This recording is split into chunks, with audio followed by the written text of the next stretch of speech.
மனுஷன் எந்த கிரியை செஞ்சாலும் அது ஆசீர்வதிக்கிறார்னு அர்த்தம் என்ன? அதை சிறப்பாக்குறார், அதை வளர்ச்சி அடைய செய்கிறார், அதை பெருக செய்கிறார், அதை இன்னும் இம்ப்ரூவ் பண்றார், அதை இன்னும் சிறந்த விதத்தில் செய்யக்கூடியதாக்குறார், அதில் அவர்களை முதிர்ச்சி ஆக்குறார், அதில் அவர்களை திறமசாலிகள் ஆக்குறார், அதில் கை தேறினவர்கள் ஆக்குறார், அதில் அவர்களுக்கு பலன் கொடுக்க செய்கிறார், அதில் அவர்கள் கையிட்டு செய்கிற ஒவ்வொரு விஷயத்திலையும் நல்ல பதில்களை வர வைக்கிறார். ஆண்டவர் பாருங்க, கிரியைகளை எல்லாம், மனுஷன் செய்த கிரியைகளை எல்லாம் ஆசீர்வதித்து வந்தாராம் பாருங்க. ஒன்னும் வனாந்திரத்தில் ஒன்றும் பெருசா செஞ்சிட முடியாது, ஆனா கூட ஆசீர்வதித்தார், ஆசீர்வதித்துக்கிட்டே வந்தாராம். இப்போ மனதில் கொண்டு வாங்க, கடவுள் நம்ம செய்யற ஒவ்வொரு விஷயத்தையும் ஆசீர்வதிக்கணும்னு விரும்புறார். மோசே இதை திட்டமா சொல்றாரு பாருங்க. ஏன்னா மோசே எல்லாத்தையும் ரெக்கார்ட் பண்ணி வச்சிருக்கிறார். என்ன நடந்துச்சு இந்த வனாந்திர பாதையில, இந்த ஜனங்க எப்படி எகிப்துல இருந்து வெளியே வந்தாங்க, எல்லாம் ரெக்கார்ட் பண்ணி வச்சிருக்காரு. அவங்க ஒன்றும் பெரிய வேலை செய்யல, அதனாலதான் இன்னைக்கு கூலி வேலை செய்யறேன், சாதாரணமான வேலை செய்யறேன், நான் செய்யற வேலை எல்லாம் ரொம்ப சாதாரணமான வேலை, நான் ஒன்றும் பெருசா படிக்கல அப்படிலாம் கிடையாது. வேதம் சொல்லுது, இந்த இஸ்ரவேல் ஜனங்க வனாந்திரத்துல ஒன்றும் பெரிய வேலை எல்லாம் செய்யல, ஆனா செஞ்ச அத்தனை வேலையும் கர்த்தர் ஆசீர்வதித்தார், செஞ்ச எந்த வேலையும் கர்த்தர் ஆசீர்வதித்தார். அதனாலதான் இதை நம்புங்க, இந்த காலவேளையில நம்புங்க, கர்த்தாவே செய்கிற ஒவ்வொரு வேலையும் ஆசீர்வதித்தீரே, ஆசீர்வதித்து வந்தீரே, அதை இன்றைக்கு நான் நம்புறேன், என் வாழ்க்கையில் அதை செய்யணும். கர்த்தர்கிட்ட கேளுங்க, ஆண்டவரே அதை என் வாழ்க்கையில செய்யணும். கிரியைகள் பாருங்க, தேவன் கிரியைகளை எல்லாம் ஆசீர்வதிக்கிறார்னு இருக்குது. இன்னொரு முக்கியமான காரியம் என்னன்னா, கடவுள் யாருன்றதையே அவருடைய கிரியைகள் தான் வெளிப்படுத்துது. அவரை யாரும் பார்த்ததில்லை, அவர் யாரும் பார்த்ததில்லை. இயேசு கூட பாருங்க, ஜனங்க ஒன்றும் பெருசா இயேசுவை மதிக்கல பாருங்க. அவர் பிறப்புல இருந்தே அவரை மதிக்கல, இன்னும் சொல்ல போனா அவங்க வீட்டாளுங்க கூட அவரை பெருசா மதிக்கல. ஆகவே இயேசுவை ஜனங்க பெருசா கனப்படுத்தல பாருங்க. ஆனா இயேசுவை கூட ஜனங்க கனப்படுத்தி இருந்தா இது ஒரு விஷயத்தை வச்சுதான், அவருடைய கிரியைகள், அவர் செஞ்ச அற்புதங்கள், அவர் ஜனங்களுக்கு செய்த நன்மைகள். அந்த மனுஷனா அவரை யாரும் பெருசா மதிக்கல, கொல்லணும்னு வகை தேடினுக்கிறாங்க பாருங்க. குறிப்பா யோவான் 6ஆம் அதிகாரத்தை வாசிச்சு பார்த்தீங்கன்னா, கல்லெறியறதுக்கு ரெடியா இருக்கிறாங்க, கொல்றதுக்கு ரெடியா ஜனங்கள்லாம் கூடுறாங்க. இயேசுவை கடவுள் மனுஷனா வந்திருக்கிறார், இந்த ஜனங்க அவர் புரிஞ்சுக்கல பாருங்க, எவ்வளவு கண்கள் மறைக்கப்பட்டிருக்கு பாருங்க. கடவுளா நின்றுட்டு இருக்கிறார், மனுஷனா கடவுள் நின்றுட்டு இருக்கிறார், கொல்றதுக்கு வகை தேடுறாங்க. எப்படிப்பட்ட இருதயம் பாருங்க. அவரு ஒன்றும் யாருக்கும் விரோதமா எதுவும் பண்ணல, யாரையும் எதையும் செய்யல, சத்தியத்தை எடுத்து சொல்லிக்கிட்டு இருந்தாரு, கடவுள் யாருன்றதை சொல்லிக்கிட்டு இருந்தாரு, ஜனங்களுக்கு அற்புதங்களை செஞ்சிட்டு இருந்தாரு, உதவி செஞ்சிட்டு இருந்தாரு. ஆனா இந்த மனுஷங்களுக்கு இவரை கொல்லணும்ன்ற எண்ணம், இந்த மனுஷங்களுக்கு இவர்களை கொல்லணும்ன்ற எண்ணம் அப்படின்னா, கர்த்தர் இன்றைக்கும் இந்த நிலை இருக்குது பாருங்க. இயேசுவை ஜனங்கள் மிக சாதாரணமாக கருதுகிறார்கள், அவர் ஒன்றும் இல்லை அப்படின்னு நினைக்கிறாங்க. அதனாலதான் இயேசு அவர் கடவுள் யார், தான் யார்ன்றத அவர் அதிகமா நிரூபித்த ஒரு விஷயம் எதுன்னா, கிரியைகள்ல நிரூபித்து காட்டினார். கிரியை, கடவுளுடைய கிரியை அவர் யார்ன்றதை வெளிப்படுத்துது. குறிப்பா 66 சங்கீதம் 66:5 இப்படி வாசிக்கிறோம். 66 எடுத்துக்கோங்க, சங்கீதம் 66 பூமியின் குடிகளை 1ஆவதுல இருந்து வாசிக்கிறேன். நீங்கள் எல்லாரும் தேவனுக்கு முன்பாக கம்பீரமாய் பாடுங்கள், அவர் நாமத்தின் மகத்துவத்தை கீர்த்தனம் பண்ணி அவருடைய துதியின் மகிமையை கொண்டாடுங்கள். கடவுளை துதியுங்க, கொண்டாடுங்கன்னு சொல்றாரு. தேவனை நோக்கி, என்னமா, தேவனை நோக்கி உமது கிரியைகளில் எவ்வளவு பயங்கரமாய் இருக்கிறீர்கள், உமது மகத்துவமான வல்லமை நிமித்தம் உம்முடைய சத்துருக்கள் உமக்கு இச்சகம் பேசி அடங்குவார்கள். பூமியின் மீதெங்கும் உம்மை பணிந்து கொண்டு உம்மை துதித்து பாடுவார்கள், அவர்கள் உம்முடைய நாமத்தை துதித்து பாடுவார்கள் என்று சொல்லுங்கள். பூமியில் இருக்கிற எல்லாரையும் கூப்பிட்டு, பூமியின் குடிகளை எல்லாரும் கர்த்தரை பாடுங்க. குறிப்பா கர்த்தரை பாடுகிற போது அவர் சொல்றார், கர்த்தரை பாடுறதுக்கு உங்களுக்கு காரணம் வேணுமா, கர்த்தரை பாடுறதுக்கு உங்களுக்கு ரீசன் வேணுமா?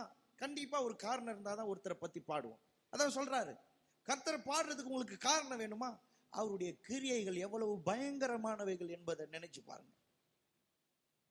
எவ்வளவு பயங்கரமானவைகள் அவர் செய்கிற கிரியைகள். How terrible it is.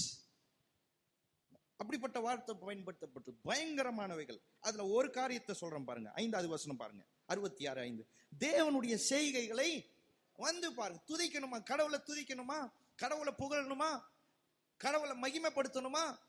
அவருடைய செய்கைகளை வந்து கவனிச்சு பாருங்க. அவர் என்னெல்லாம் செஞ்சிருக்கிறார்ன்றத பாருங்க. சொல்றாரு, அவர் மனுபுத்திரிடத்தில் நடப்பிக்கும் கிரியைகளில் பயங்கரமானவர். தான் யார் என்றதை தாம் பயங்கரமான கிரியைகள் எல்லாம் செஞ்சு நிரூபிச்சிருக்கிறார். அவர் எவ்வளவு பெரியவர், எவ்வளவு வல்லமை உள்ளவர்ன்றதை. அடுத்த வசனத்தை பாருங்க, 6வது வசனம். கடலை உலர்ந்த தரையாக மாற்றினார். கடல் தடையா நின்று இருக்குது. இந்த இஸ்ரவேல் ஜனங்க பயந்து நின்று இருக்கிறாங்க. பின்னாடி பார்வோன் தன் சேனையை கூட்டிட்டு வந்து கொல்றதுக்கு வகை தேடிட்டு வந்து நின்றுட்டு இருக்கிறான். கர்த்தர் அந்த வனாந்திர அந்த செங்கடலை 2ஆக பிளந்து அந்த கடலை உலர்ந்த தரையாக மாற்றினாராம் பாருங்க. தரையாக மாற்றினாராம். தரையில நடந்து போறது போல கடந்தாங்களாம் பாருங்க. அதத்தான் பூமியின் குடிகளே வந்து பாருங்கள், அவர் செய்கைகளை கவனித்து பாருங்கள். அவரை புகழ்றதுக்கு காரணம் இருக்கிறது. அவர் யாருன்றதை எது வெளிப்படுத்துதான்? அவர் கிரியைகள் பயங்கரமானவைகள். அதனாலதான் இன்னைக்கு துதிக்கிறதுக்கு, அவரை துதிக்கிறதுக்கு காரணம் உண்டு. துதி உள்ளத்துல நிரம்பி இருக்கிறதுக்கு காரணம் இருக்கிறது. ஏன்னா அவர் செய்கைகள் எல்லாம் நினைச்சு பார்க்கும்போது அவரை துதிக்காமல் இருக்கவே முடியாது. அவரை துதிக்கிறதுக்கு உள்ளம் உணர்த்தி கொண்டிருக்கிறது. காரணம் என்ன? அவர் எவ்வளவு நல்லவர், அவர் எவ்வளவு பெரியவர், அவர் எவ்வளவு வல்லமை உள்ளவர் என்று இந்த உலகத்தில் இருக்கிற ஒவ்வொரு காரியத்திலையும் பார்க்க முடியுது. அவர் கிரியைகள் வெளிப்படுத்துது. கடவுளே அவர் கிரியைகள் தான் வெளிப்படுத்துது. அவருடைய செயல்களை புரிஞ்சுக்கிட்டாலே அவர் யாருன்னு புரிஞ்சுக்கலாம். 75 பாருங்க, சங்கீதம் 75 1 பாருங்க. உம்மை துதிக்கிறோம் தேவனே, உம்மை துதிக்கிறோம். உமது நாமம் சமீபமாய் இருக்கிறது என்று உமது அதிசயமான கிரியைகள் விளங்க அறிவிக்கிறது. உமது அதிசயமான கிரியைகள் அறிவிக்கிறது. உம்மை துதிக்கிறதுக்கு காரணம் என்ன? உம் கிரியைகளை பார்க்கும்போது உம்மை துதிக்கிறோம் துதிக்கிறோம் சொல்றாங்களா. உம் அதிசயமான கிரியைகள், ஆச்சரியமான கிரியைகள். கடவுள் பாருங்க ஒவ்வொரு விஷயத்தையும். சில பேர்லாம் பாருங்க இந்த என்கரேஜ் பண்ண தெரியாது. அது நம்ம ஊர்ல பாருங்க இந்த என்கரேஜ் பண்றதெல்லாம் இல்லை. குழம்பு நல்லா இல்லைன்னா கத்துவான். குழம்பு நல்லா இருக்குதுன்னு வச்சுங்க, வாயை மூடிட்டு சாப்பிட்டு போயினே இருப்பாங்க. நல்லா இருந்தா சொல்லவே மாட்டாங்க பாருங்க. நல்லா இல்லைன்னா சாயந்தரம் வரையும் வந்துட்டு ஞாபகப்படுத்துவாங்க. காலையில செஞ்சதா இல்லை இப்ப புதுசா செஞ்சிருக்கிறியா? அந்த அம்மாவை குற்றப்படுத்துற அளவுக்கு எல்லாம், அந்த நல்லா இல்லைன்னா அந்த அளவுக்கு பேசுவாங்க. நல்லா இருந்துச்சுன்னு வச்சுங்களேன், அமைதியா சாப்பிட்டு கை கழுவிட்டு போய் படுத்து தூக்கிட்டே இருப்பான். என்கரேஜ் பண்றது, உற்சாகப்படுத்துறது, அதை குறித்து அவர்களை ஊக்குவிக்கிறது, இதெல்லாம் ரொம்ப குறைவு பாருங்க. அப்ரிசியேஷன் ரொம்ப குறைவு. அப்ரிசியேட் பண்ண மாட்டாங்க பாருங்க. பிள்ளைகள்லாம் தங்கள் கவனத்தை ஈர்க்கிறதுக்காக ஏதாவது செஞ்சுக்கின்னு இருக்கும். நம்மள எடுத்து வை அப்படின்றத விட நீ நல்லா பண்றன்னு சொல்லி பாருங்க, அப்புறமா புரிஞ்சிடும். நமக்கு நம்மளை என்கரேஜ் பண்றதுக்கு ஒரு ஆள் இருக்கு, அப்ரிசியேட் பண்றதுக்கு ஒரு ஆள் இருக்குது. கவனத்தை ஈர்க்கிறதுக்காகவே பிள்ளைங்க எல்லாம் செய்தான் பாருங்க. ஆகவே இந்த அப்ரிசியேஷன் நம்ம எல்லாருக்கும் தேவை. ஒருத்தர் அப்ரிசியேட் பண்ணோம். கொஞ்சம் எடுத்து சாப்பிட்டு நல்லா இருக்குது, நீங்க நல்லா பண்ணியிருக்கிறீங்க, அவர்கள் செஞ்ச அந்த வேலையை பார்த்து நல்லா பண்ணியிருக்கீங்க, சிறப்பா பண்ணியிருக்கிறீங்க, கையை கொடுத்து நீங்க நல்லா பண்ணியிருக்கிறீங்க, நீங்கள் கேட்ட போதனையை போயிட்டு அது உங்களுக்கு எவ்வளவு பிரயோஜனமா இருந்துச்சுன்னு போய் அதை தெரியப்படுத்தும் போது அவர்களுக்கு ரொம்ப சந்தோஷமா இருக்கும். அப்ரிசியேஷன் நமக்கு ரொம்ப அவசியம் பாருங்க. இந்த உற்சாகப்படுத்துறது, ஊக்குவிப்பது, அதை குறித்து அது நன்றாயிருக்கிறதுன்னு பேசக்கூடிய ஒரு காரியம் நமக்கு அவசியம். ஆனா இது நம்ம தமிழ்நாட்டில் அது ரொம்ப குறைவு. தேங்க்ஸ் சொன்னாலே எதுக்கு தேங்க்ஸ்ன்றாங்க. தேங்க்யூன்னு சொன்னா எங்களுக்குலாம் சின்ன வயசுல சொல்லி கொடுத்தாங்க, டோன்ட் மென்ஷன் இட்னு சொல்லி கொடுத்தாங்க. எவ்வளவு பெரிய தப்பு தெரியுமா? அப்படிலாம் சொல்லக்கூடாது. சொல்றாங்க தேங்க்யூன்னு சொன்னா சொல்லாதீங்கன்றாங்க. வெளிநாட்டுல போய் தேங்க்யூ சொன்ன வெல்கம்ன்றாங்க. சொல்லுங்க, எனக்கு அது சந்தோஷமா இருக்குன்னு சொல்லுங்கன்றாங்க. கேட்கறதுக்கு சந்தோஷமா இருக்குன்றாங்க. நம்ம ஊர்ல சொல்லாதீங்கன்றாங்க.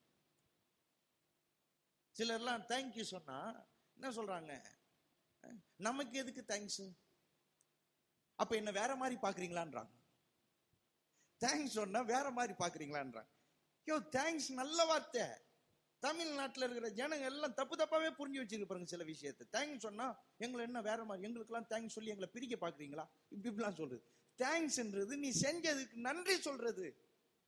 உள்ளத்துல இருந்து சொல்றேன், ரசிச்சிருக்கிறேன். நீ செஞ்சதை நான் ரசிச்சேன், நீ செஞ்சதை நான் ருசித்தேன், நீ செஞ்சதை நினைச்சு பார்க்கும்போது நீ எவ்வளவு கஷ்டப்பட்டிருப்பேன்னு தெரியுது. ஆகவே உனக்கு நான் நன்றி சொல்றேன்றோம். இவங்க என்ன தேங்க்ஸ் சொல்லி பிரிக்கிறியா? சாரி சொன்னா அதை விட பெரிய வார்த்தைலாம் சொல்லாதீங்க. சொல்ல விடுங்க, அதை சொல்லுங்க. அதனாலதான் சாரியே சொல்றது இல்லை ஜனங்க யாரும். தப்பு பண்ணிட்டு அப்படியே கிடக்குது. ஏன்னா சாரி சொல்லி பெரிய வார்த்தைலாம் சொல்லாதீங்கன்ட்டாங்க. சாரின்றது நல்ல வார்த்தை, சாரி சொல்றது நல்லது. ஆனா நம்ம ஆளுங்க சாரி சொல்றது இல்லையே. சாரி சொன்னா சாரி கூட எப்படி சொல்லுவாங்க, சாரி சாரி, அதுக்கு நீ சொல்லாமே இருக்கலாம். பணிவாவே சொல்ல மாட்டாங்க பாருங்க. இந்த அப்ரிசியேஷன், அதை குறித்து அதை துதிக்கிறது, அதை பெருமையா பேசுறது, அதை ஊக்கப்படுத்துகிற விதத்துல, ஊக்குவிக்கிற விதத்துல, உற்சாகப்படுத்துகிற விதத்துல அவர்களை பேசுகிறது. இது பிப்ளிக்கல் வேதத்துல சொல்லி கொடுத்த விஷயம் பாருங்க. கடவுள் எவ்வளவு நல்லவர்னு மனுஷன் இதெல்லாம் எடுத்து சொல்லாம இருக்கிறான் பாருங்க. இஸ்ரவேல் ஜனங்களுக்கு கடவுள் ஒரு காரியத்தை பழக்க வச்சாரு. இன்னும் சொல்ல போனா சொன்னாரு, உங்களை துதிக்கிறதுக்காகவே உண்டாக்கி இருக்கிறேன். இந்த ஜனங்களை எனக்காக ஏற்படுத்தினேன், இவர்கள் துதியை சொல்லி வருவார்கள். குறிப்பா இந்த இஸ்ரவேல் ஜனங்களுக்கு கர்த்தர் சொன்னாரு, துதிக்கிற வாயாவும் வாயை மாத்திக்கோ. தாவீது ராஜா என்ன சொன்னாரு, தாவீது என்ன சொன்னாரு, கர்த்தரை நான் எக்காலத்திலும் ஸ்தோத்திரிப்பேன், நான் துதியினால நிரம்பி இருப்பேன், என் வாய் துதியினால நிரம்பி இருக்கும் அப்படின்னு தாவீது சொல்றாரு. எதுக்கு அப்படி சொல்றாரு? ஒரு மனுஷன் துதிக்கிறான்னு அர்த்தம் என்ன? அவன் துதிக்கிறதுக்கு ஏதோ காரணம் இருக்குது.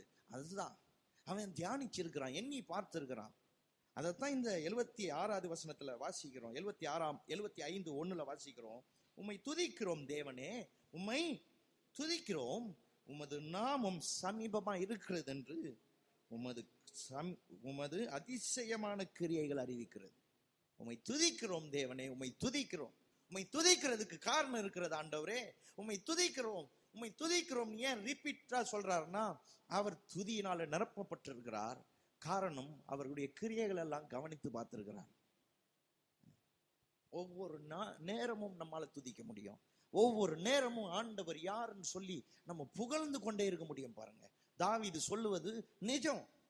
அவரை துதிக்கிற துதி என் வாயில் இருக்குன்னு சொல்றாரே, அப்படின்னா அர்த்தம் என்ன? எனக்கு வாய் திறக்கும் போதெல்லாம் துதிக்கணும்னு தோணுது, அவரை துதிக்கணும்ன்ற உணர்வு எனக்குள்ள நிரம்பி இருக்குது என்றார். இன்றைக்கு உங்களுக்கு அப்படிப்பட்ட இருக்குதா? அப்படி இல்லைன்னா அவர் செய்கைகளை வந்து பாருங்கள், அவர் செய்கைகளை எண்ணி பாருங்கள். அவருடைய அதிசயமான கிரியைகள் சொல்லுகிறது அவர் துதிக்கப்படத்தக்கவர், அவர் துதிகளுக்கு பாத்திரர் என்று அவருடைய கிரியைகள் சொல்லுது. பாருங்க, ஒரு கிரியை கடவுள் யாருன்னு வெளிப்படுத்துது, அவரை துதிக்க சொல்லுது. அப்ப அந்த அளவுக்கு கிரியைக்கு பவர் இருக்கு. இன்னும் சில காரியத்தை வாசித்து காட்டுறேன் பாருங்க. 77 சங்கீதம் 77:11 பாருங்க. கர்த்தருடைய செயல்களை நினைவு கூறுவேன், உம்முடைய பூர்வ காலத்து அதிசயங்களை நினைவு கூறுவேன், உம்முடைய கிரியைகள் எல்லாம் தியானித்து உம்முடைய செயல்களை எல்லாம் யோசிப்பேன் என்றேன். என்னவா சொல்றாரு? உம் கிரியைகள் எல்லாம் நினைச்சிட்டே இருக்கலாம், உம் செயல்கள் எல்லாம் யோசிச்சுட்டே இருக்கலாம். அதனாலதான் பாருங்க, வேதத்தை போதிக்கும் போது போரே இல்லை பாருங்க. வேதத்தை கேட்கிறவங்களும் அப்படிதான் ஆயிக்கணும். இன்னைக்கு தேவனுடைய செயல்களை நான் புரிஞ்சிக்க முடியும், இன்னைக்கு அவர் யாருன்றதை இன்னும் விளங்கி கொள்ள முடியும். அப்படிதான் வரணும் பாருங்க. நான் அப்படிதான் வரேன், வாரம் இந்த வசனத்திலேயே ஏன் நிக்கிறோம்? இந்த வசனத்திலேயே இன்னும் இருக்கு பாருங்க. நான் மார்ச், ஏப்ரல், மே வரையும் பேச போறேன் இந்த வசனத்துல இருக்கு. ஆகவே பல காரியங்கள் இருக்குது. அப்படின்னா நீங்க அந்த எதிர்பார்ப்போட தான் வரணும். இன்னைக்கு நான் அவருடைய செயல்களை யோசிக்க, அவர் செயல்களை நினைக்க, அவர் செயல்களை விவரிச்சு பார்க்க, அவர் யாருன்றதை நினைத்து பார்க்கிறதுக்கு ஒரு வாரத்தை கடவுள் கொடுத்திருக்கிறாருன்னு சொல்லிதான் அப்படிதான் வந்து உட்கார்ந்து கவனிக்கணும் பாருங்க.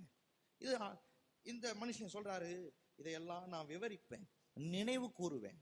ஐ வில் ரிமெம்பர்ன்றார் பாருங்க. மறக்கிறதுக்கு வாய்ப்பே இல்லைன்றார், மறக்க முடியாதுன்றார். நான் இவைகளெல்லாம் நினைத்து பார்த்துக்கிட்டே இருப்பேன்றாரு.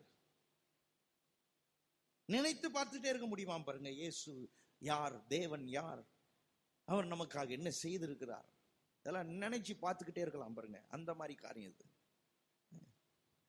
இது ஏதோ மத காரியம் இல்லை, கட்டாயப்படுத்தி நினைக்க வைக்கிற காரியம் இல்லை.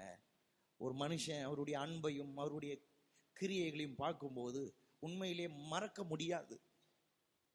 அவர் எனக்கு என்ன செய்திருக்கிறார்ன்றதை நினைக்கும் போது ஒரு மனுஷன் மறக்கிறதுக்கு நினைக்கிறான்னா அவனா டிசிஷன் எடுத்து மறந்ததா தான் இருக்கும் பாருங்க. படிச்சது கூட மறந்திருக்கும், வீட்டில் நடந்தது மறந்திருக்கும், என்னென்னலாம் நடந்துச்சோ அதெல்லாம் மறந்துருக்கும். கடவுளுடைய அன்பை, கடவுள் தனக்காக என்ன செஞ்சிருக்கிறார்ன்றத ஒரு மனுஷன் மறக்கிறது கஷ்டம் பாருங்க. ஏன்னா அந்த அளவுக்கு அது உள்ளத்துல இறங்கி வேலை செய்யக்கூடியது, அந்த அளவுக்கு உள்ளத்துல வந்து நம்மை தாக்கக்கூடியது, உள்ளத்துல வந்து நம்மை பலப்படுத்தக்கூடியது பாருங்க, உணர்த்தக்கூடியது. இதெல்லாம் மறக்கிற விஷயமே கிடையாது. அதான் சொல்றாரு, நினைவு கூர்ந்துகிட்டே இருப்பேன்றார். இன்னொரு வசனத்தை காட்டுறேன், அது இன்னும் உங்களை உணர்த்தும் பாருங்க. 78 வாங்க, சங்கீதம் 78:4 வாங்க.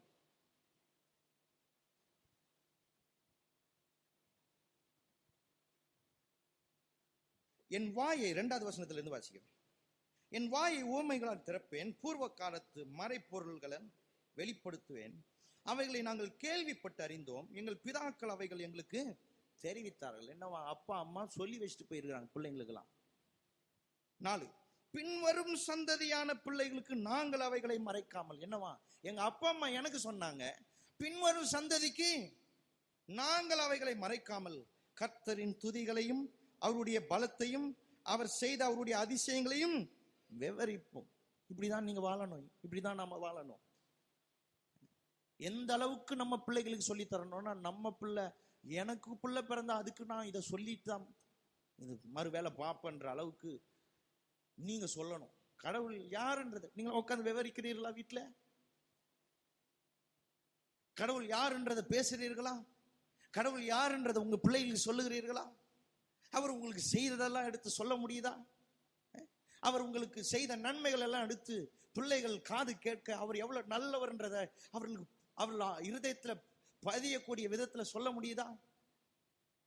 சொல்றாங்க, எங்கள் பிதாக்கள் எங்களுக்கு சொல்லி வச்சாங்க அந்த காரியங்கள் எல்லாம், நாங்க என்ன பண்ண போறோம்? எங்களோட நிறுத்த போறது இல்ல, எங்கள் பின்வரும் சந்ததிக்கும் அதை சொல்லிட்டு போக போறோம். அவங்கள இத எப்படி சொல்றாங்க பாருங்க, 4வது வசனம். பின்வரும் சந்ததியான பிள்ளைகளுக்கு நாங்கள் அவைகளை மறைக்க போறது இல்ல, எல்லாத்தையும் சொல்லி தர போறோம். கடவுள் யாருன்றதை சொல்லி தர போறோம், அவருடைய பலம் எப்படிப்பட்டதுன்னு சொல்ல போறோம், அவருடைய அதிசயங்கள் எப்படிப்பட்டதுன்னு சொல்ல போறோம். அப்பதான் ஃபியூச்சர்ல என்ன மாதிரி இருக்கும் தெரியாது, எதிர்காலம் எப்படி இருக்கும் தெரியாது, வருகிற ஆண்டு எப்படி இருக்கும் தெரியாது, இனி வரும் காலங்கள் எப்படி இருக்கும் தெரியாது பாருங்க. ஆனா கடவுள் யாருன்றத இந்த இருதயத்துல பதிய வச்சா அந்த காலத்திலையும் அந்த சூழ்நிலையிலையும் நம்முடைய சந்ததி வாழ்ந்து காட்டக்கூடிய சந்ததியா இருக்கும். அந்த காலத்திலையும் கர்த்தரை நம்பி திடமா இருக்கக்கூடியவர்களா மாற்ற முடியும் நம்மால. அதனாலதான் அவங்க சொல்றாங்க, நம்மளும் இதை கத்துக்கணும் பாருங்க. நம்ம பிள்ளைகளுக்கு இதெல்லாம் சொல்லித்தரோம். முதல்ல நாம நினைச்சு பார்த்தா மனைவி கிட்ட உட்காந்து பேசணும், நான் பண்றேன், பண்ணணும், நான் பண்றதுனால சொல்லல, பண்ணணும், எல்லாரும் பண்ணணும், எல்லா விசுவாசிகளும் பண்ணணும் பாருங்க. இன்னைக்கு அப்படிலாம் பண்றது இல்லை. பைபிளே பிள்ளைங்களுக்கு வாங்கி தர்றது இல்லை நிறைய பேர். கிறிஸ்துமஸுக்கெல்லாம் புது ட்ரெஸ் எடுத்துக்கிறாங்க, பழைய பைபிள் அங்கங்க கிழிஞ்சி அழுக்காகி ஒரு மாதிரியா இருக்குது பாருங்க, அப்படியே கையில வச்சுன்னு இருக்கிறாங்க. ஒரு கேள்வி கேட்டு பாருங்க, நான் புது ட்ரெஸ் துணி போடுறேனே, இது எத்தனை வருஷமோ, அதே துணி அத்தனை வருஷம் வச்சிருக்க முடியுமா? இதெல்லாம் சொல்லக்கூடாது, ஆனா சொன்னா கொஞ்சமாவது உணர்வு வரும்ன்றதுக்காக தான் சொல்றது. துணியெல்லாம் புதுசாக்குறோம், பைபிளை புதுசா வாங்கலாமே. சில பேர் புதுசா வச்சிருக்கிறாங்க, ஏன்னா திறக்கிறதே இல்லை, புதுசாவே இருக்குது. அவங்க சொல்றாங்க, நான் புதுசா தான் வச்சிருக்கிறேன், ஏன்னா தொடரதே இல்லையே, கோயிலுக்கு வரும்போது கூட பக்கத்துல ஒரு சீட்டு போட்டு அதுல உட்கார வச்சிடுறது, போகும்போது பத்திரமா அக்கல்ல வச்சு எடுத்துட்டு போய் செல்ஃப்ல வச்சிடுறது. இது உள்ள என்ன இருக்குன்னே தெரியாதே. ஒரு அம்மா சொன்னாங்க, சாட்சி சொன்னாங்க, பைபிளை திறந்து பார்த்தேன், நல்ல வேலை அதுல 100 ரூபாய் இருந்துச்சு. என்னைக்கே திறந்துருக்கலாம், அதுல நிறைய காசு இருக்குது. உன் வாழ்க்கை மாறக்கூடிய எத்தனையோ நற்செய்தி இருக்குது, உன் வாழ்க்கையை மாற்றக்கூடிய எத்தனையோ சத்தியங்கள் இருக்குது, அதெல்லாம் உட்காந்து கவனிச்சிருக்கலாமே.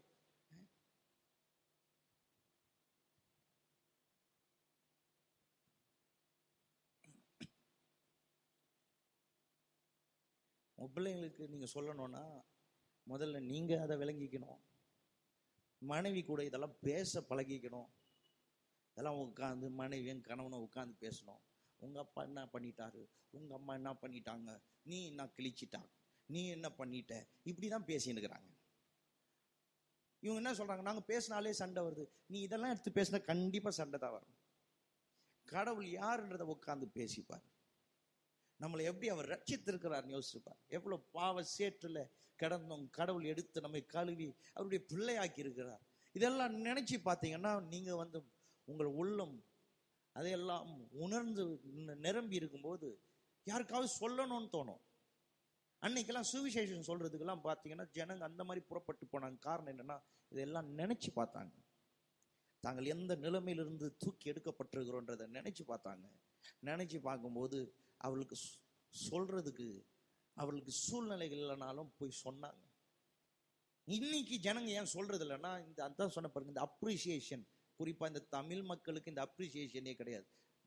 என்ன செய்யப்பட்டிருக்கிறது, எவ்வளவு கஷ்டப்பட்டு செய்யப்பட்டிருக்கிறது, எவ்வளவு விளக்கரையும் செலுத்தப்பட்டிருக்கிறது, எவ்வளவு கடவுள் இப்படிப்பட்ட நிலையில் இருக்கிற நம்மை மனுஷனா கூட ஒரு கோர்ட்ல கொண்டு போய் நிறுத்தி இந்த வருஷம் செஞ்ச அத்தனத்துக்கும் என்ன தண்டனைன்னு கொடுத்தா நம்ம நிக்க கூட முடியாது, தாங்க கூட முடியாது. ஆனா பாவத்தை கொஞ்சம் கூட விரும்பாத தேவன் இந்த பாவியை நேசித்து இந்த ஆண்டுல ஒரு சேதமும் வராம, இந்த ஆண்டுல ஒரு தீமையும் அணுகாம, இந்த ஆண்டுல பாதம் கல்லில் இடராதபடிக்கு காத்தாரே. இதெல்லாம் நினைச்சு பார்க்கும்போது உள்ளம் யாருக்காவது சொல்லணும்னு தோணும். யாருக்காவது இதை சொல்லணும், என் நண்பனுக்கு சொல்லணும். உனக்கு தெரியுமா இந்த ஆண்டை நான் எப்படி முடிச்சேன்னு தெரியுமா, என்னை விட்டு ஒருத்தர் விலகவே இல்லை, என்னை விட்டு ஒருத்தர் கைவிடவே இல்லை. இப்படி சொல்லும் போது அவன் கேட்கணும்னு தோணும், அந்த நண்பனுக்கு கேட்கணும்னு தோணும், அந்த சொந்தக்காரங்களுக்கு கேட்கணும்னு தோணும். யார் அது, எப்படி சொல்ற இந்த மாதிரி நடந்துச்சுன்னு உடனே சொல்லலாம் பாருங்க யார் அவர்னு. நினைச்சு பார்த்தாதான் சொல்ல முடியும். அதான் சொல்றாங்க, எங்க பெற்றோருங்க எங்களுக்கு சொல்லி வச்சாங்க, நாங்க என் பிள்ளைகளுக்கு மறைக்க போறது இல்லை, என் பிள்ளைகளுக்கும் சொல்லி தருவோம். கிறிஸ்தவ குடும்பம் இப்படிதான் இருக்கும் பாருங்க, நினைச்சு பார்க்கிற குடும்பம். இந்த கடைசி வருஷத்துல நினைச்சு பார்க்க ஒரு வாய்ப்பு கிடைச்சிருக்கு பாருங்க. நினைச்சு பாருங்க கடவுள் எவ்வளவு நல்லவர், நினைச்சு பாருங்க.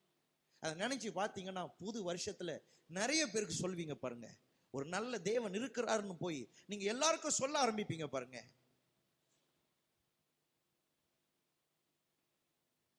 இன்னொரு வசனம் வாசிக்கலாமா?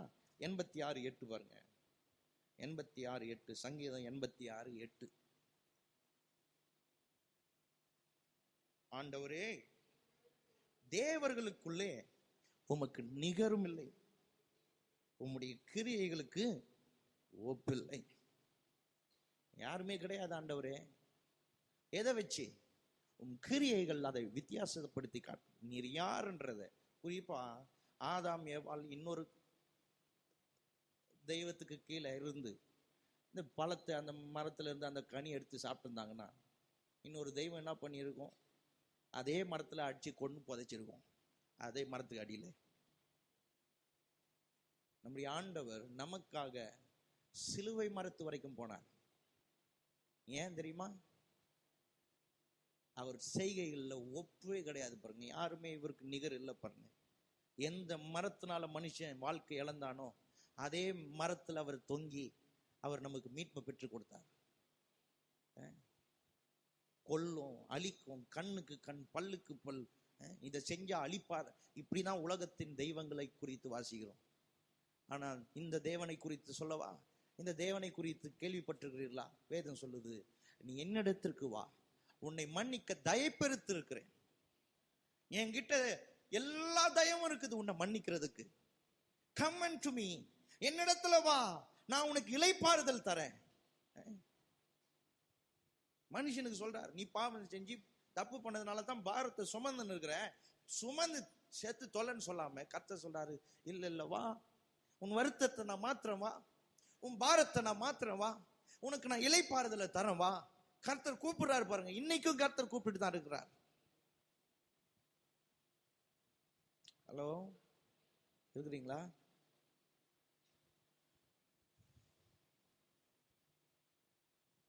அவரை வித்தியாசப்படுத்தி காட்டுது தெய்வங்களுக்கு மத்தியில.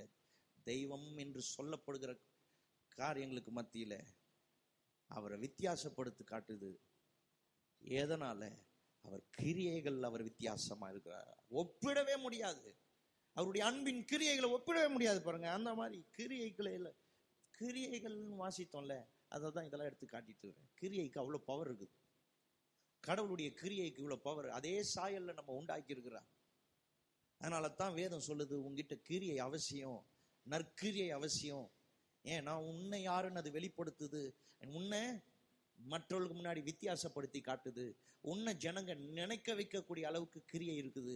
உன்னை மறக்காம நினைக்கக்கூடிய அளவுக்கு உன் வாழ்க்கையில் இருக்கிற கிரியைகள் பவர்ஃபுல்லா இருக்குது. ஏன்னா கடவுள் எப்படியோ அதே போலதான் நம்ம உண்டாக்கி இருக்கிறார். அதனாலதான் இதெல்லாம் உங்களுக்கு வாசித்து காட்டுறேன். அவருடைய கிரியைகள் அவர் யாருன்றதை வெளிப்படுத்துது. கடைசியா ஒரு வசனத்தை வாசிப்போமா? நிறைய இருக்குது. 104 சங்கீதம் 104:24 பாருங்க. சங்கீதம் 104:24. கர்த்தாவே, உமது கிரியைகள் எவ்வளவு திரளாய் இருக்கிறது, அவைகள் எல்லாம் ஞானமாய் படைத்தீர், பூமி உம்முடைய பொருள்களினால் நிறைந்திருக்கிறது. இந்த வார்த்தைகள்லாம் பாருங்க. திரளாய் இருக்கிறது, நிறைந்திருக்கிறது.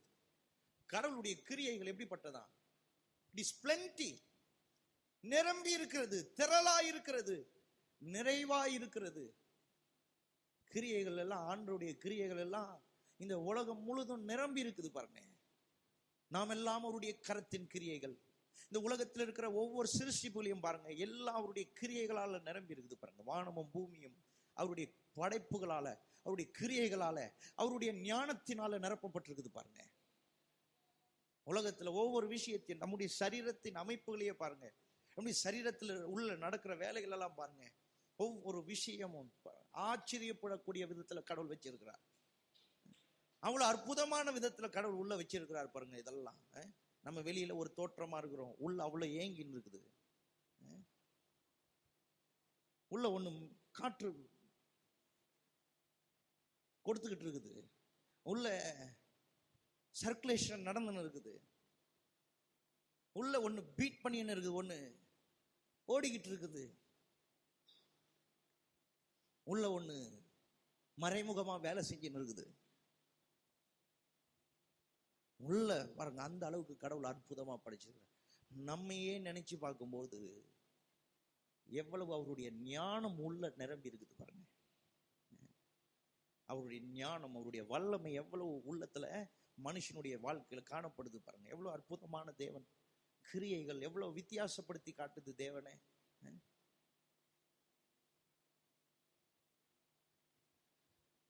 கடவுளை கோபப்படுத்தின ஒரு கிரியை இருக்குது. பழைய ஏற்பாட்டுல மனுஷனை அருவருத்தாராம் பாருங்க. கடவுளே வெறுத்தாராம் மனுஷனை. அவர் உண்டாக்குனார், அவர் சாயல்ல உண்டாக்குனார், அருவருத்தாராம் பாருங்க. ஏன்னா ஒரு கிரியை கடவுளையே, மனுஷன் செஞ்ச ஒரு கிரியை கடவுளையே எனக்கு வேணான்ற அளவுக்கு, அருவருக்கக்கூடிய அளவுக்கு அருவருப்பாய்க்கிச்சு பாருங்க. அந்த அளவுக்கு கிரியை கடவுளையே பாதிச்சது மனுஷன் செஞ்ச ஒரு கிரியை. சங்கீதம் 106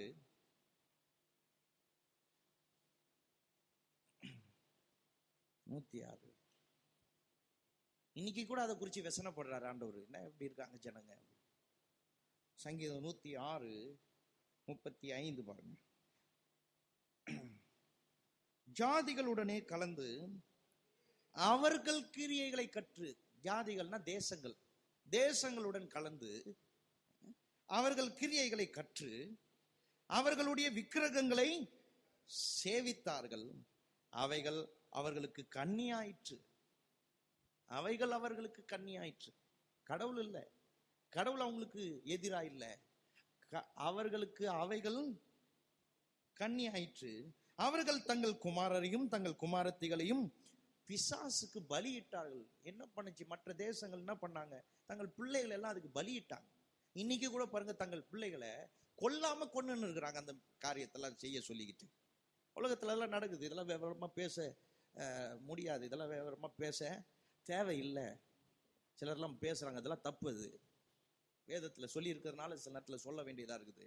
பைபிள்லயே சொல்லி இருக்கிறதுனால சொல்றோம், ஆனா அப்படிலாம் சொல்லக்கூடாது. மற்ற மதத்தை பத்தி பேசுறதுக்கு இங்க காரியம் இல்லை. ஆனா என்ன நடக்குதுன்னா, கொல்லாம கொண்டு இருக்கிறாங்க பிள்ளைகளை. இதை செய்ய, அதை செய், இதை பண்ணு, அதை பண்ணு. பிள்ளைங்களுக்கே பிடிக்கலனாலும் செய்ய வைக்கிறது, பிள்ளைகளை அப்படியே கட்டாயப்படுத்துறது, பிள்ளைகளை அது செய்ய சொல்லி திணிக்கிறது. பிள்ளைகள் எல்லாம் பார்த்தீங்கன்னா சில நேரத்தில் அந்த பிள்ளைகளை கல்யாணம் பண்ண விடுறது இல்லை. அந்த பிள்ளைகளுக்குன்னு ஒரு வாழ்க்கை இருக்கணும், அந்த பிள்ளைகள்லாம் வாழ்க்கையில் நல்லா இருக்கணும், அந்த பிள்ளைகள்லாம் நல்லா வாழணுன்ற ஒரு எண்ணத்தை கெடுக்கக்கூடிய செயல்கள் எல்லாம் செய்ய வைக்கிறாங்க பாருங்க. அதனால வாலிப பிள்ளைங்களாம் பாருங்க போய் அதுல போய் விழுந்து, கிறிஸ்தவத்திலேயே ஒரு குரூப் இருக்குது இந்த மாதிரி கொலைப்படி பண்ற குரூப்புங்க. அதனாலதான் பாருங்க இதெல்லாம் பார்க்கும்போது எங்களுக்கெல்லாம் கஷ்டமா இருக்குது. இந்த மாதிரி போதகருங்க கண்கள் குருடாகி கடவுளுடைய சத்தியத்தை விளங்கி கொள்ளாதபடிக்கு பிசாசு அவங்களெல்லாம் ட்விஸ்ட் பண்ணி வச்சிருக்கிறான். தப்பு தப்பா போதிச்சு வாலிப பிள்ளைகள் எல்லாம் பாருங்க திருமணம் பண்ண விடாம, நல்லா வாழ விடாம, இப்படி எல்லாம் பண்ணி கொல்லாம கொண்டுன்னு இருக்கிறாங்க. அவங்கள கொன்றதும் ஒண்ணு, ஆனா தினமும் கொண்டுன்னு இருக்கிறாங்க. சில பிள்ளைகள் எல்லாம் பாருங்க, அதைத்தான் சொல்றாரு, இந்த ஜனங்கள் அவருடைய வழிபாடுகள் எல்லாம் பிடிச்சிக்கிட்டாங்களாம் இஸ்ரவேல் ஜனங்க. அந்த ஜனங்களோட சேர்ந்துக்கிட்டு அந்த ஜனங்களை அவருடைய பிள்ளைகள் எல்லாம் பிசாசுக்கு பலியிட்டாங்களாம் பாருங்க. இன்னும் சொல்ல போனா சில காரியங்களை தங்கள் பிள்ளைகள் வாழ்க்கையில கட்டாயப்படுத்தி செய்ய வைக்கிறாங்களே, இதெல்லாம் பிசாசுக்கு செய்ய வைக்கிற காரியம். கர்த்தர் யாரையும் கட்டாயப்படுத்தி செய்ய வைக்கிறது இல்லை பாருங்க.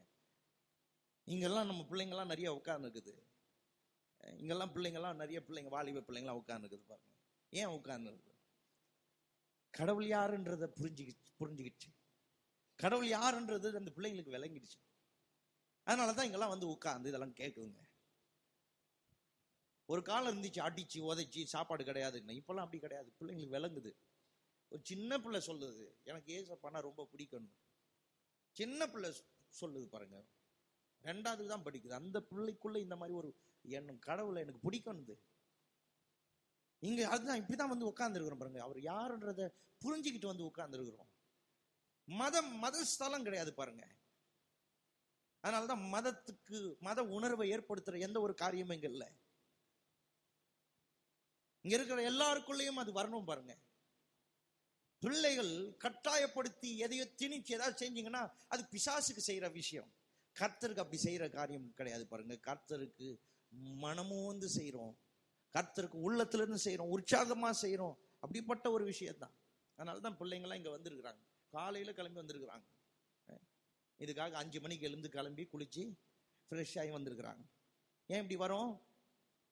நாங்கள் கட்டாயப்படுத்துகிற ஒரு கடவுளை ஆராதிக்க வரல.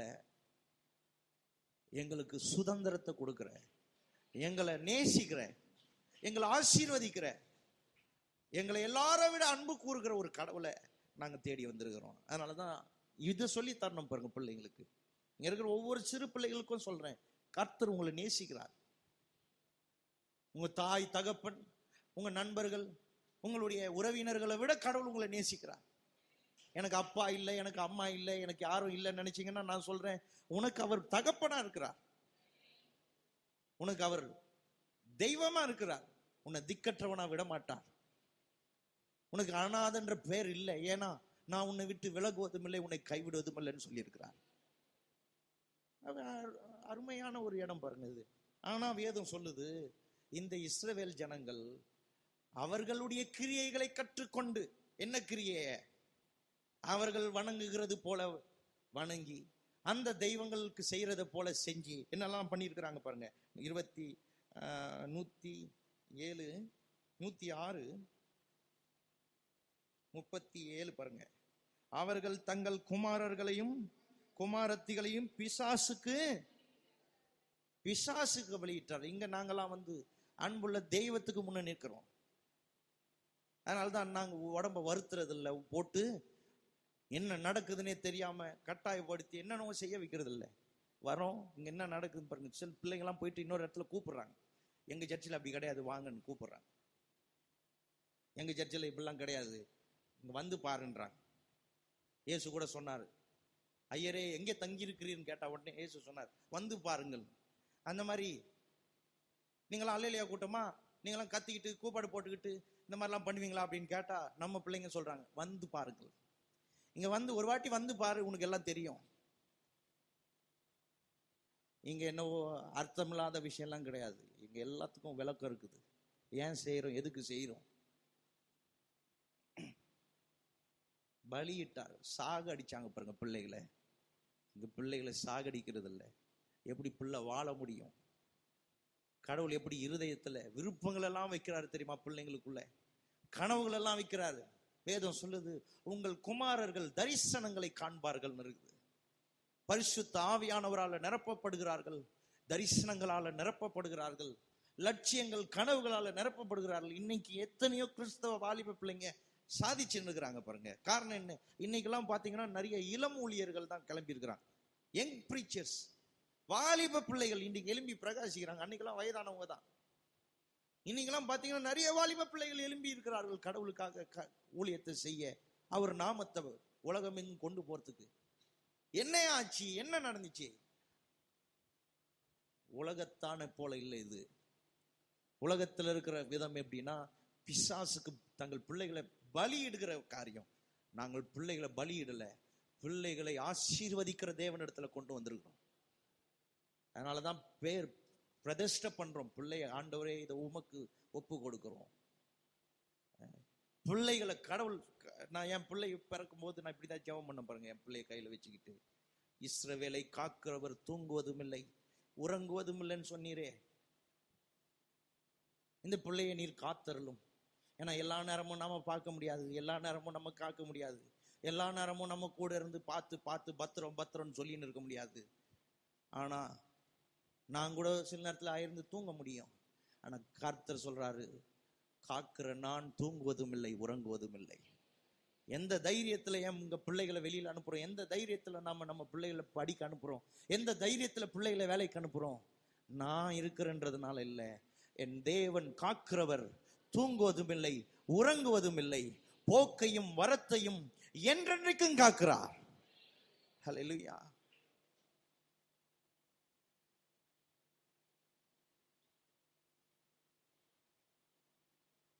பிள்ளைகளை பலி கொடுத்தார்களா? நாங்க பிள்ளைகளை பலி கொடுக்கறது இல்லை, பிள்ளைகளுக்கு கற்றுத்தரோம், பிள்ளைகளுக்கு விளங்குறதுக்கு உதவி செய்யறோம். கோயிலுக்கு பிள்ளைகள் உட்கார்ந்துருக்குறாங்க. எத்தனையோ சில கோயில்லாம் நான் பார்த்துருக்கேன், கிறிஸ்தவ கோயில்கள்ல எத்தனையோ பிள்ளைங்க, வாலிப பிள்ளைங்கலாம் வெளியில பைக்ல உட்கார்ந்துருக்கும். நான் மாசத்துல ஒரு முறை பம்மல்ல போய் பிரசங்கம் பண்ண போறதுக்கு போவேன். நம்ம கிளை சபை அங்க இருக்குது. போகும்போது ஒரு பெரிய திருச்சபை இருக்குது, பெரிய திருச்சபை, பேர்லாம் சொல்ல விரும்பல, நீங்களா புரிஞ்சுக்குவீங்க. பெரிய திருச்சபை, வயசானவங்களாம் உள்ள உட்கார்ந்து இருப்பாங்க, வாலிப பசங்கள்லாம் வண்டியில உட்காந்துங்கன்னு எதுக்கு கோயிலுக்கு கிளம்பி வந்தானுங்கன்னே தெரியாது. அதை வீட்லயே உட்காந்து பேசின்னு இருக்க வேண்டியது தானே. எதுக்கு கோயிலுக்கு வந்தேன்? இங்க அப்படி கிடையாது. நீங்க வெளில போய் பாருங்க, யாராவது உட்காந்துக்கிறாங்களா? எல்லாம் உள்ள வந்ததுல இருந்து உட்காந்து பைபிள் எல்லாம் திறந்து பாக்குறாங்க. இது பலி எடுக்கிற நேரம் இல்ல பாருங்க. மதமே, சில மதங்கள் எல்லாம் பிள்ளைகளை பலியிட்டுக்கிட்டு இருக்குது. இது பலி எடுக்கிற இடம் இல்லை. எங்களுக்காக ஒருத்தர் பலியானார், அதை நினைச்சு பார்த்துட்டு இருக்கிற இடம் பாருங்க இது. அதனாலதான் பிள்ளைகள் இயேசுவினிடத்துல வருவதற்கு இயேசு சொன்னார், தடை பண்ணாதீங்க. பிள்ளைகள் ஆண்டவரை தேடுறாங்கன்னா தயவு செய்து அதை ஊக்குவீங்க, அதை உற்சாகப்படுத்துங்க. அப்படி தேடலைன்னா பிள்ளைகளுக்கு சொல்லித்தாங்க, கடவுளை தேடு. இந்த உலகத்துல ஒரு பெற்றோர் செய்யக்கூடிய ஒரு நல்ல விஷயம் என்னன்னா, சாப்பாடு, துணிமணி, படிப்பு எல்லாம் போடுறதை விட முக்கியமான ஒரு காரியத்தை ஒரு பெற்றோர் செய்யற காரியம் எதுன்னா, முக்கியமா இதை செஞ்சிட்டீங்கன்னா போதும், நீங்க இந்த உலகத்தை விட்டு தைரியமா போலாம். அது என்ன? கடவுளை யாருன்னு சொல்லி கொடுத்துட்டீங்கன்னா போதும். அவர் யாருன்றது உங்க பிள்ளைங்க விளங்கிக்கிச்சுன்னா போதும், வாழ்ந்துரும். அதை செய்யணும். அதை செஞ்சிட்டீங்கன்னா இந்த உலகத்தை விட்டு நிம்மதியா நீங்க போலாம், தைரியமா போலாம். ஏன்னா அவர் காப்பார், அவர் பார்த்துக்குவார். பாருங்க, ஹல்லேலூயா. எத்தனை பேர் அதை அங்கீகரிக்கிறீர்கள்? கடவுளை சொல்லி கொடுங்க உங்க பிள்ளைகளுக்கு. படிப்பை சொல்லித்தாங்க, நல்லது. உலக பிரகாரமான விஷயங்களை சொல்லித்தாங்க, நல்லது. கடவுள் யாருன்னு சொல்லித்தாங்க. அதைத்தான் அந்த ஜனங்க சொன்னாங்க, இஸ்ரவேல் ஜனங்க. எங்கள் பிள்ளைகளுக்கு மறைக்காமல் இதை சொல்லி தருவோம். எவ்வளவு உபத்திரவத்துல 400 வருஷம் கிடந்தோம், எங்களை பலத்த கையினால வெளியே கொண்டு வந்தார். இதை எப்படி நாங்க மறைக்க முடியும்? எங்க பிள்ளைகளுக்கு இதை எப்படி மறைக்க முடியும்? பல ஆண்டுகளுக்கு முன்ன நடந்துச்சு பாருங்க, பல வருஷங்களுக்கு முன்ன நடந்துச்சு.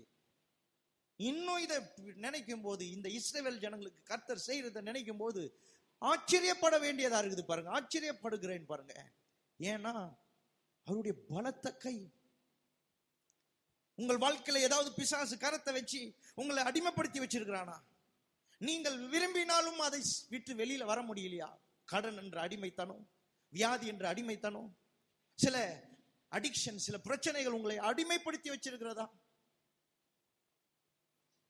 இஸ்ரவேல் ஜனங்களுக்கு கர்த்தர் என்ன செய்தார் என்பதை நீங்க விளங்கிக்க ஆரம்பிச்சீங்கன்னா உங்களுக்கு விளங்க ஆரம்பிக்கும். என்னையும் அவர் இப்படி ரட்சிப்பார், என்னையும் அப்படி மீட்பார்.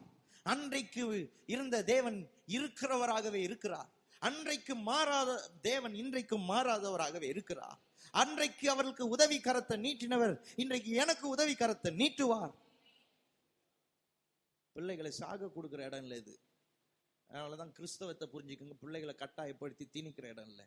பிள்ளைகளுக்குள்ள கடவுளுடைய குறித்த அறிவையும் வாஞ்சையும் அன்பையும் சொல்லி தருகிற இடம். பிள்ளைகளை கொண்டு வாங்க. பெட்ஷீட் போத்தி, கொசு கடிக்கும், நல்லா போத்திக்கிட்டு தூங்கு அப்படின்ட்டு வந்தீங்கன்னா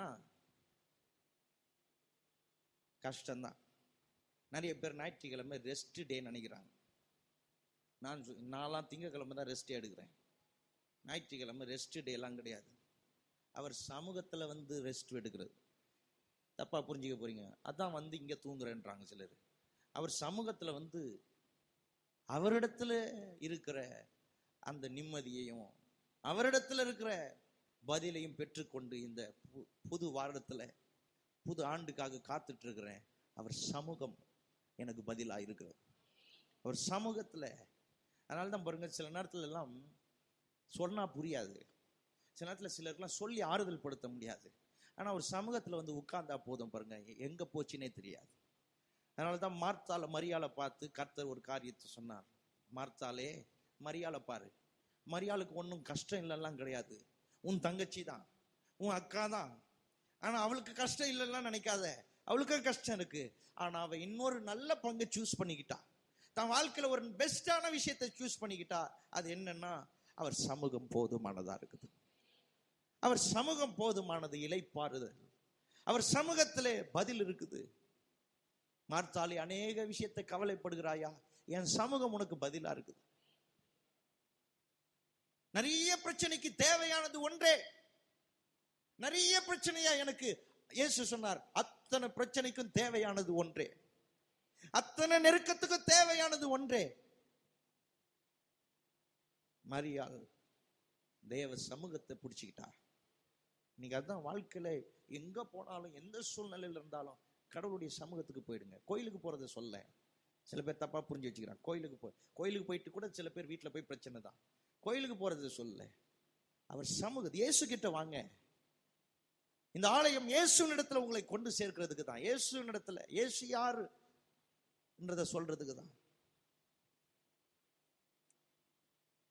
பாருங்க, தொடர்ந்து வாசிக்கிறேன். அவர்கள் 37, அவர்கள் தங்கள் குமாரரையும் தங்கள் குமாரத்திகளையும் பிசாசுக்கு பலியிட்டார்கள். அதனாலதான் சந்தோஷப்படுறேன். இங்க அப்படி இல்லை.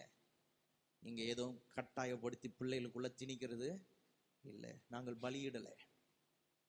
38, அவர்கள் கானான் தேசத்து விக்கிரகங்களுக்கு பலியிட்டு தங்கள் குமாரர் குமாரத்திகளுடைய குற்றமில்லாத ரத்தத்தை சிந்தின. பாவம் அந்த பிள்ளைங்க.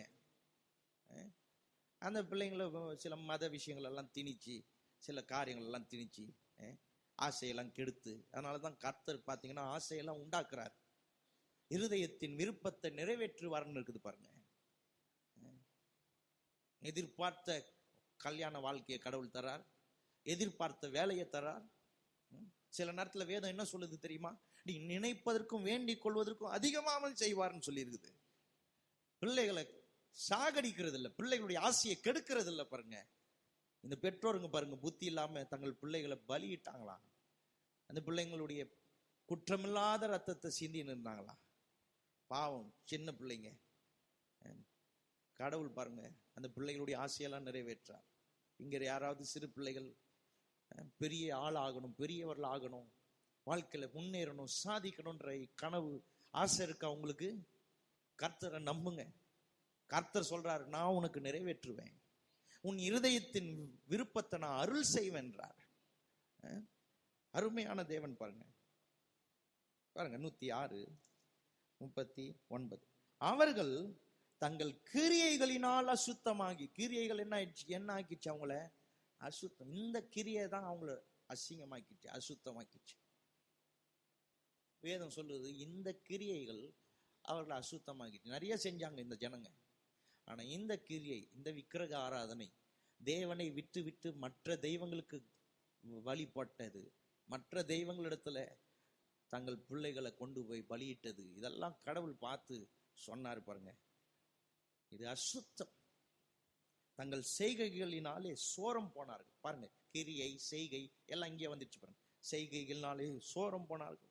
40. அதனால் கர்த்தருடைய கோபம் ஜனத்தின் மேல். கடவுள் கோபப்படுத்தக்கூடிய செயல் இது. கடவுளே ஒரு மனுஷனை வெறுக்கக்கூடிய ஒரு செயல். அதனாலதான் பாருங்க, இந்த சில கிறிஸ்தவர்லாம் இருக்கிறாங்க, விக்கிரக ஆராதனைலாம் பண்ணின்னு இருக்கிறாங்க. ஒரு கிறிஸ்தவ வீட்டுக்கு போயிருந்தேன், போனா விக்கிரக ஆராதனையே நடக்குது. இந்த இயேசு போட்டோவெல்லாம் வச்சுக்கணும். இயேசுவே கிடையாது அவரு, யாரோ ஒருத்தர் இதை கற்பனை பண்ணி வரைஞ்சிருக்கிறார், அவ்வளவுதான். அவருடைய கற்பனை. அவரை போல அழகு வேற யாருமே கிடையாது. பேஷன் ஆஃப் கிரைஸ்ட்ல கூட அழகா இருக்கிறார் அவரு கூட அழகா இருக்கிறார். சில பேர்லாம் கற்பனை பண்ணி வரைகிறாங்க. அவருடைய அழகுக்கு நிகர் யாருமே கிடையாது பாருங்க. அவர் 1000 பேர்களில் சிறந்தோர். அவருடைய அழகை வர்ணிக்கவே முடியாது. போட்டோலாம் எடுத்து வச்சுக்கிட்டு, மரியாள் போட்டோலாம் எடுத்து வச்சுக்கிட்டு, குங்குமம்லாம் வச்சுக்கிட்டு, மிளகெல்லாம் விளக்கெல்லாம் எடுத்து கொளுத்தி வச்சு அங்க நடக்கிறத அவங்க அப்படியே நடத்துறாங்க. பூஜைலாம் நடக்குது. வாழைப்பழம், சாப்பிட்ற உணவு எல்லாத்தையும் கொண்டு வந்து முன்ன வச்சுட்டு,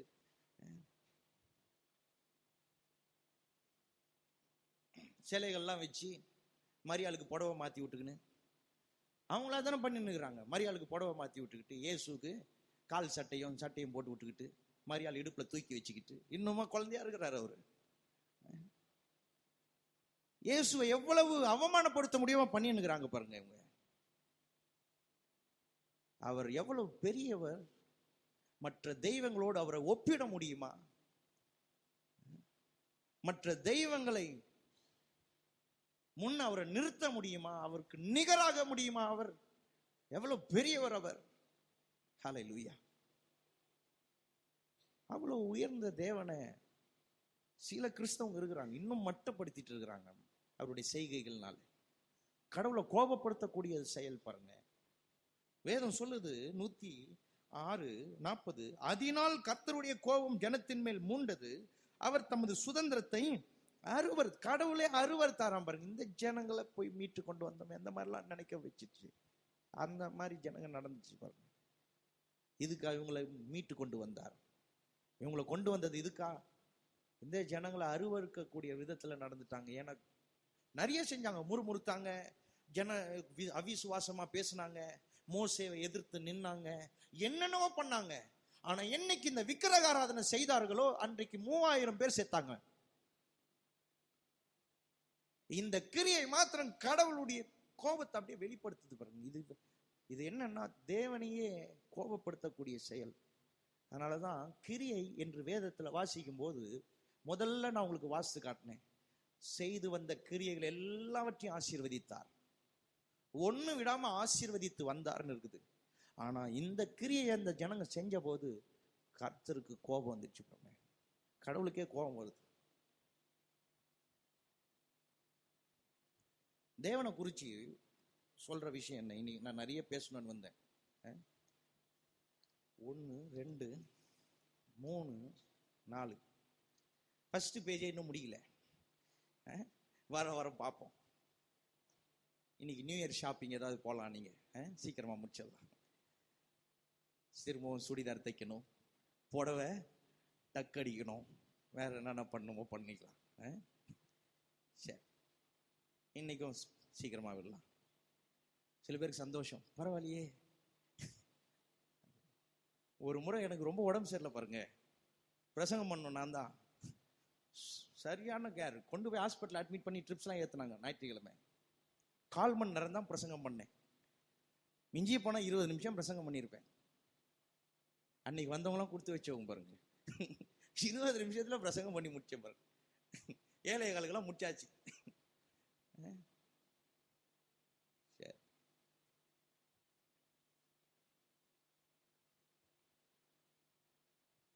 இந்த இஸ்ரவேல் ஜனங்கள் கடவுள் அவர்களை எல்லா விஷயத்திலும் ஆசீர்வதித்தார். கிரியைகள் எல்லாவற்றையும் ஆசீர்வதித்து வந்தார். அப்படின்னா அவங்க எதை செஞ்சாலும் ஆசீர்வதிக்கணும். ஆனா ஒரு கிரியை அவரை கோபப்படுத்திச்சு பாருங்க. தேவனால் கூடாத காரியம் ஒன்றும் இல்லைன்னு இருக்கு பாருங்க. தேவனால் கூடாத காரியம் ஒன்றும் இல்லைன்னு இருக்கு பாருங்க. இப்படி சொன்னா புரியும். தேவனால் எல்லாம் கூடும் இருக்கு பாருங்க. தேவனால் கூடாததும் இருக்குது. அதையும் கொஞ்சம் தெரிஞ்சு வச்சுக்கோங்க. தேவனால் எல்லாம் கூடும், ஆனா தேவனால கூடாததுன்னு சிலது இருக்குது. அது என்னன்னா, அவர் பொய் சொல்லக்கூடாது. அவர் பொய் சொல்ல முடியாது. அவரால் பொய் சொல்ல முடியாது. அவரால் பொய் சொல்ல முடியாது. ஏன்னா வேதம் சொல்லுது, அவர் பொய் சொல்ல மனுபுத்திரன் அல்ல. அவரால் பொய் சொல்ல முடியாது. அவரால் பொய் சொல்ல முடியாது. எல்லாம் கூடும்னா அவர் பொய் சொல்லுவார் நினைச்சிடாதீங்க. அவர் பொய் சொல்ல மாட்டார். அவர் வாக்கு பண்ணினவர், உண்மை உள்ளவரா இருக்கிறார். He cannot lie என்று வேதம் சொல்லுது பாருங்க.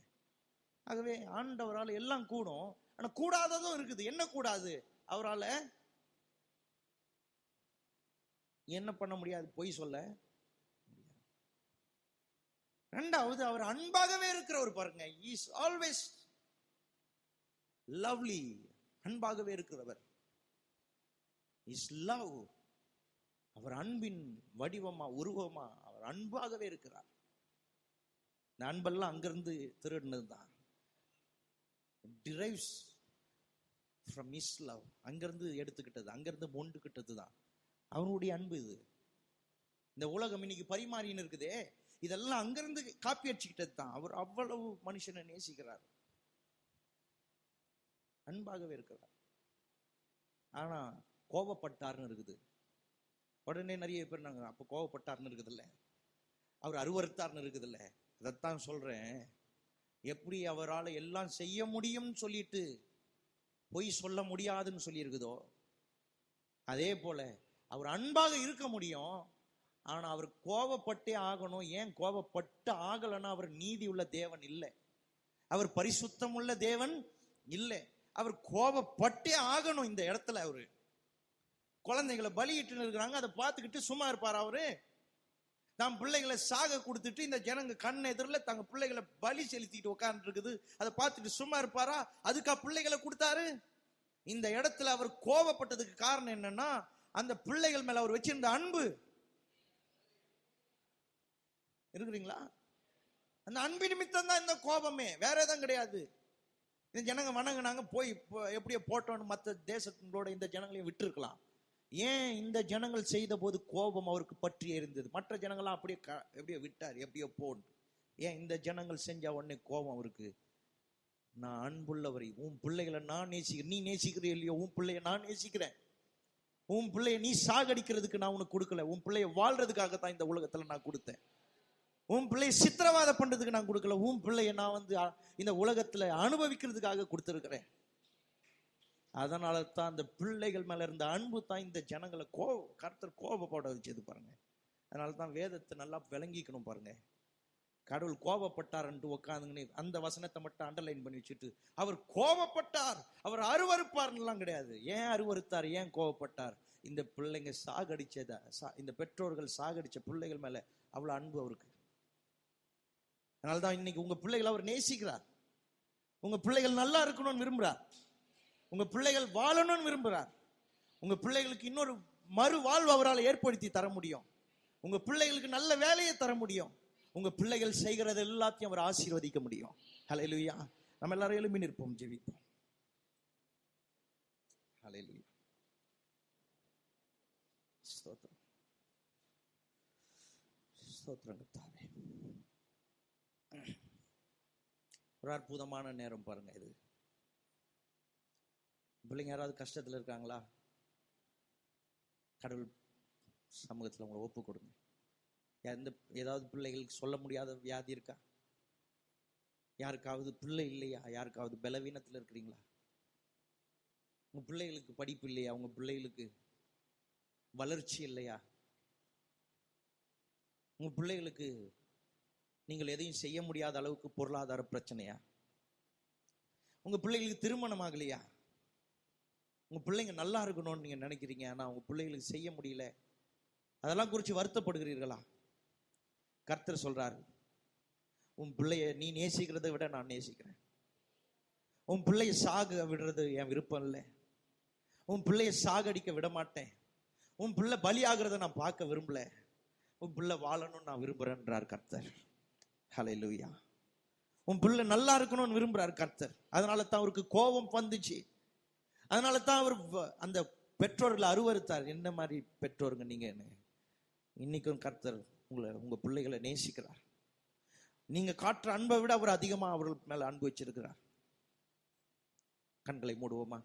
நான் இங்க இருக்கிற ஒவ்வொரு பெற்றோருக்கும் ஜெபிக்க போறேன். இங்க இருக்கிற ஒவ்வொரு பிள்ளைகளுக்கும் ஜெபிக்க போறேன். புதிய ஆண்டுல உங்க வாழ்க்கை பாருங்க, உங்க குடும்ப வாழ்க்கை பாருங்க, ஆசீர்வாதமா இருக்கும். உங்க பிள்ளைகளை குறித்து நீங்க பெருமைப்பட போறீங்க. உங்க பிள்ளைகளை குறித்து ஒரு பெரிய நிம்மதி மூச்சு விட போறீங்க. ஏன்னா அவர்களுக்கு நீங்க செஞ்சதை விட கடவுள் செய்ய போற காரியம் அநேகமா இருக்குது.